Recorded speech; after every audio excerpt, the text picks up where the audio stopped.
2025မှာဘာသာအုပ်တွေဖတ်ပြခဲ့လဲဆိုတော့မွန်ဟော်စီရဲ့ Love Light and Power ထင်လင်းရဲ့စီးအပြင်ကလူပျော်ရွှင်ခြင်းနိဒံချစ်မင်းဝေရဲ့လူဒီလန်းတွေအလောက်ကိုင်တွေ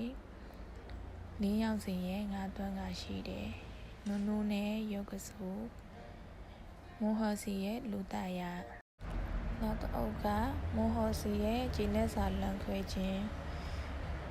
ပင်လေပြာနဲ့တငါဦးဒါကတော့တုတ်ပီ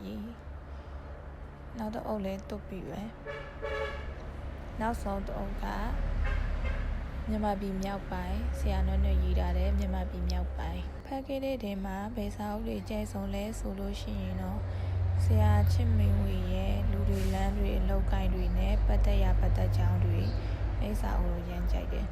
ပြီးတော့ဆရာနွဲ့နွဲ့ရဲ့မြန်မာပြည်မြောက်ပိုင်းအဲ့ဒါတော့လုံးဝရှယ်ပင်လေပြာနဲ့တငါအိုလည်းကြိုက်တယ်ပြီးတော့ထင်းလင်းရဲ့စီးပြင်ကလူအဲ့ဒါလည်းရမ်းကြိုက်တယ်